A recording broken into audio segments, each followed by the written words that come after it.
ایک بہت بڑا گناہ بدنگاہی کا گناہ ہے۔ آپ کو پتہ ہے ہمارے ملک کے اندر بدکاری، زنا اور بے حیائی کی شرح کتنی بڑھتی جا رہی ہے، کس قدر بڑھتی جا رہی ہے۔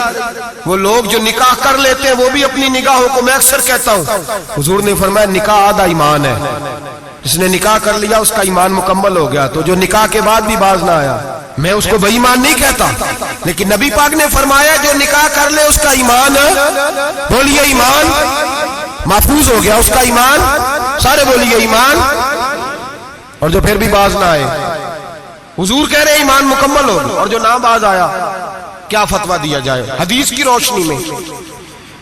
میرے نبی پاک کی بارگاہ میں عورتیں آئیں توبہ کرنے، بیعت کرنے، مسلمان ہونے، تو حضور بیعت لیتے وقت فرمانے لگے میرے ساتھ وعدہ کرو، جھوٹ نہیں بولو گی، غیبت نہیں کرو گی، زنا نہیں کرو۔ ایک عورت بول پڑی، کہنے لگی یا رسول اللہ صلی اللہ علیہ وسلم میں مسلمان تو نہیں پر خاندانی ہوں، میرے گھر والوں کے ذہن میں بھی کبھی زنا کا خیال نہیں آیا، ہم تو اسے خاندانوں کے وقار کے خلاف سمجھتے ہیں۔ روز بری نظر سے کسی کو دیکھنا اور کسی کے بارے میں غلط باتیں، ناراض نہ ہونا، بہت سارے بوڑھے بھی لذت لے لے کے جرم بیان کرتے ہیں، گناہ بیان کرتے ہیں، غلط باتیں کرتے ہیں، کسی عورت کے بارے میں تبصرہ کرتے ہیں، کیا سمجھتے ہیں مرد اور عورت معاذ اللہ تعالیٰ ایک کمرے میں جا کے بدکاری کرے تو وہی زنا ہے؟ میری طرف دیکھیے اور جھانک کر کے سنیے کیا عرض کر رہا ہوں، ادھر دیکھیں میری طرف۔ نبی پاک صلی اللہ علیہ وسلم نے فرمایا زنا زبان کا بھی ہوتا ہے، زنا کان کا بھی ہوتا ہے، زنا آنکھ کا بھی ہوتا ہے۔ حضور کس طرح؟ فرمایا جس نے گند دیکھا اس نے آنکھ کا زنا کیا، جس نے لذت لے کے سنا چپ نہیں کرایا، پوری بات سنی، وہ بھی زانی ہے، اور جس نے گندی بات بولی وہ منہ کا زانی ہے، جس نے گند سوچا وہ دماغ کا زانی ہے۔ اور زانی کو سب سے پہلی سزا اللہ یہ دیتا ہے کہ سجدے کی لذت چھین لیتا ہے، عبادت کا سرور چھین لیتا ہے، اس کا نماز میں دل نہیں لگتا۔ قرآن میں سب سے پہلی سزا اسے اللہ اپنے دروازے سے دور کر دیتا ہے۔ بھائیو آج ہمارے سجدے بے کیف ہیں، آج لوگ غلط جگہ پہ گھنٹوں بیٹھے رہتے ہیں، مسجدوں میں لوگوں کے دلوں کو گھبراہٹ ہوتی ہے، لوگ بھاگتے ہیں۔ میرے نبی پاک نے فرمایا تو نظر کو پاک کر لے، اللہ تیری عبادت میں لذت پیدا فرما دے گا۔ میرے بھائی یاد رکھ لیں اور سن لیں، سب سے کمزور آدمی وہ ہے جس کا ذہن پاک نہیں، سب سے کمزور آدمی وہ ہے جو کردار کا غلط ہے۔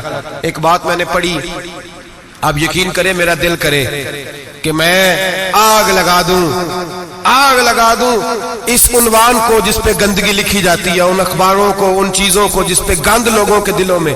وہ انڈیا کی ایک وزیر اعظم عورت گزری تو کسی نے اس سے کہا کہ پاکستان نے تو تمہیں شکست دی ہے، تم جیت نہیں سکے بڑا ملک ہو کے۔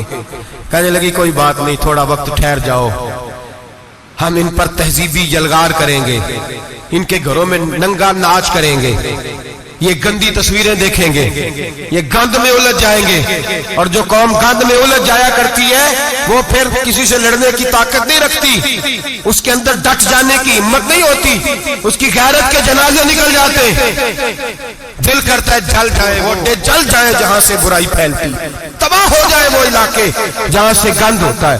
لوگ گند کی کمائی کھاتے ہیں، گند کی، ایکٹروں کے ساتھ کھڑے ہو کے فوٹویں کھچاتے ہیں اور گناہ پہ فخر کرتے ہیں، اور گندے لوگ کہتے ہیں اللہ کا فضل ہے ہم گند پھیلا رہے ہیں، ثم معاذ اللہ۔ لوگ گناہ پہ فخر کرتے ہیں چوکوں چوراہوں میں۔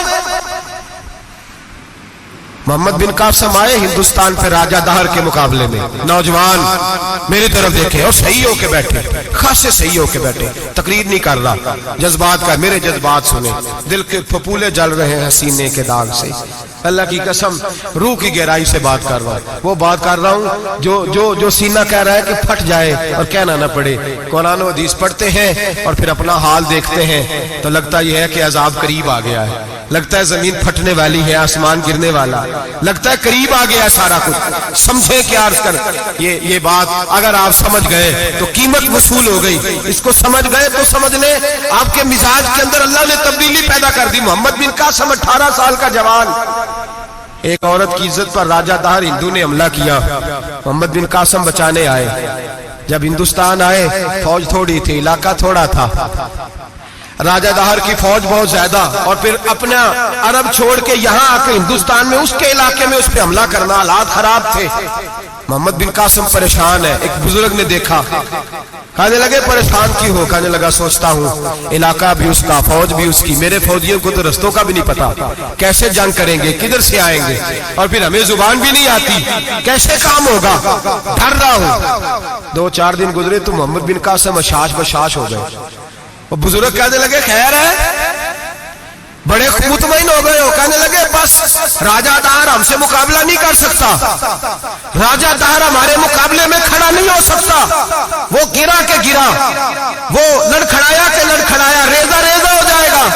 کہا آپ کو کیسے خوشخبری مل گئی؟ کہنے لگے مجھے پتا چلا ہے کہ راجہ دہر ذہن کا گندا ہے، وہ تو چچا کی بیٹی کو نہیں چھوڑتا، ماموں کی بیٹی کو نہیں چھوڑتا، خالہ کی بیٹی کو گندی نظر سے دیکھتا ہے۔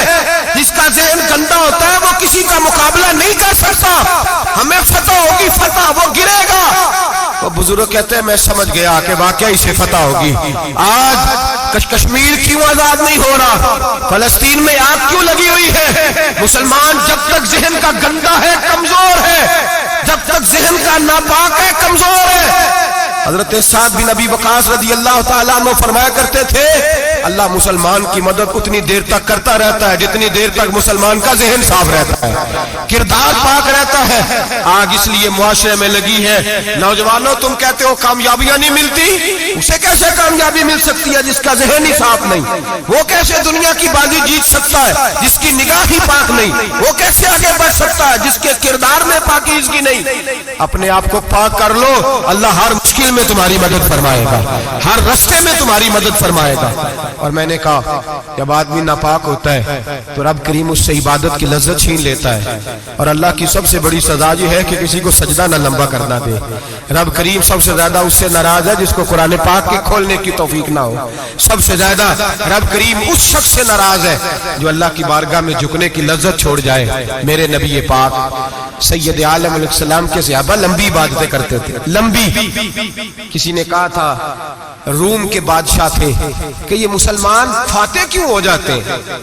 تو اس نے کہا میں نے مولا علی کے زمانے میں جاسوسی کرائی تھی، پتہ کیا تھا کہ ہر میدان میں کامیاب کیوں ہوتے ہیں۔